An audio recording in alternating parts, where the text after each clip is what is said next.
La qualité absolue de la conscience humaine représente la capacité intégrale de l'homme à réunir tous les aspects de sa conscience multidimensionnelle.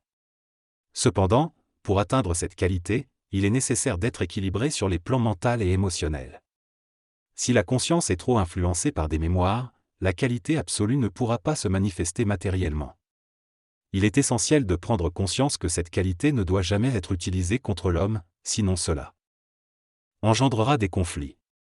Il faut que la volonté et l'intelligence soient perfectionnées et éviter l'influence de la personnalité. Il existe des dangers et des illusions qui peuvent survenir pendant l'évolution. La qualité absolue de la conscience doit être exprimée à travers la volonté et l'intelligence, mais en dehors de l'ego. Si l'homme en ressent seulement la qualité, il peut tomber dans des illusions destructrices. En revanche, s'il parvient à canaliser et transformer l'énergie de manière créative, il pourra exprimer l'homme nouveau et la beauté harmonieuse d'une telle conscience. Il est également important que l'homme puisse évaluer les formes pensées et maîtriser celles qui influencent sa vie. Vivre sa conscience absolue de manière personnelle et identique à son esprit est souhaitable, mais l'employer contre les autres est une erreur qu'il faudra un jour corriger. La nouvelle évolution de l'homme implique de prendre conscience de sa réalité et de la qualité absolue de sa conscience, mais sans renforcer l'illusion de pouvoir l'utiliser contre les autres. La qualité absolue de la conscience humaine est essentielle pour permettre à l'homme nouveau de se libérer de la dualité de sa conscience et d'atteindre un niveau de réalisation supérieur. Cela implique de se débarrasser des mécanismes d'obstruction des forces retardataires de sa mémoire et d'exploiter de manière créative et réalisable son énergie à travers un ego équilibré. Il est important de comprendre que, dans le passé, il était impossible pour l'homme de réaliser une telle qualité de conscience, mais maintenant il doit s'y engager pleinement. L'objectif est de développer le pouvoir créatif de notre autogestion sur tous les niveaux, pour devenir autosuffisant indépendamment des conditions politico-économiques de notre société. Pour cela, nous devons progressivement nous libérer du temps et de l'espace, éliminer les reflets de notre inconscience et atteindre un niveau de conscience qui nous permette de reconnaître notre identité et de contrôler notre énergie. Tant que nous n'aurons pas atteint cette qualité absolue de conscience, nous nous sentirons exploités et sous le contrôle de notre énergie. Mais une fois réalise, cela nous permettra d'aboutir à la réalisation totale de la conscience humaine.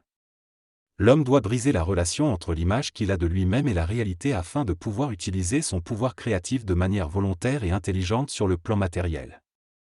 Ça nécessite une conscience absolue qui permettra le développement de nouvelles facultés et de centres d'énergie, en remplacement de l'inconscience planétaire. L'homme pourra ainsi accéder à une conscience cosmique et universelle, et comprendre son rôle dans le cosmos. Il est essentiel pour l'homme d'éliminer toute souffrance dans sa conscience en réalisant qu'il n'a rien à perdre et tout à gagner. Tant qu'il se considère inférieur ou impuissant, il reste esclave de sa programmation et de l'involution.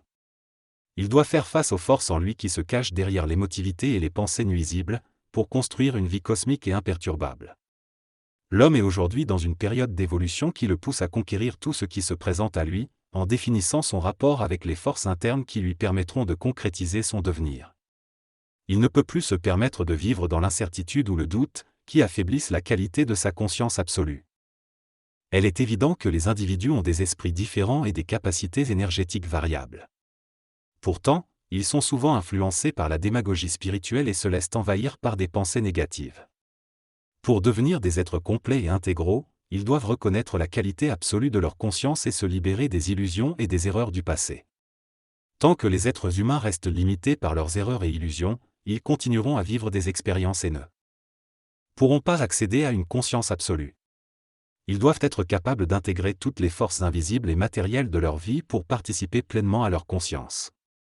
Lorsque cette intégration parfaite entre l'énergie et l'être est réalisée, l'impression que crée l'esprit disparaît et la souffrance sur Terre cesse.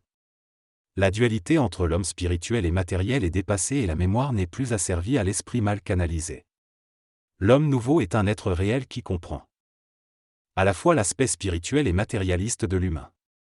Il est libre des écoles de pensée et devient lui-même créateur, reliant de manière absolue l'énergie et la réalité. Il est au-delà de la conscience humaine et n'est plus en lutte avec le bien et le mal.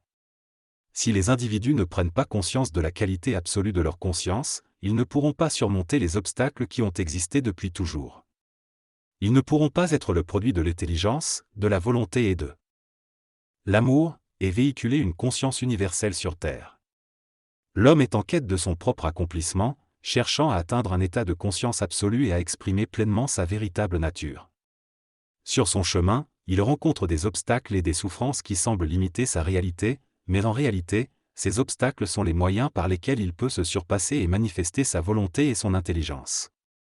L'homme doit comprendre qu'il est venu dans la vie pour la transformer et l'orienter selon sa volonté et son intelligence, afin de libérer son esprit et permettre à son essence créative de s'exprimer. Son but est de défaire les liens du passé pour créer un avenir neuf, glorieux et harmonieux. Les rêves sont le reflet des aspects de la vie qui n'ont pas encore été équilibrés et exploités, témoignant du manque de conscience absolue. Si l'homme atteint cette conscience absolue, les rêves disparaissent et il ne reste qu'une conscience égale sur tous les plans. L'objectif est donc de transcender les obstacles et les souffrances pour réaliser son plein potentiel et vivre une vie réellement significative. Le passage évoque le besoin pour l'individu de révéler et exprimer les parties de lui-même qui n'ont pas encore été manifestées. Cela permettrait à l'humanité de se libérer de l'ignorance engendrée par le passé et d'atteindre un équilibre entre le matériel et l'invisible. C'est ainsi qu'émergerait une conscience absolue, capable de transcender les limitations de la conscience relative. L'objectif ultime est donc d'intégrer cette nouvelle conscience au plan matériel, afin que l'humanité ne soit plus perdue dans les décombres d'une conscience limitée.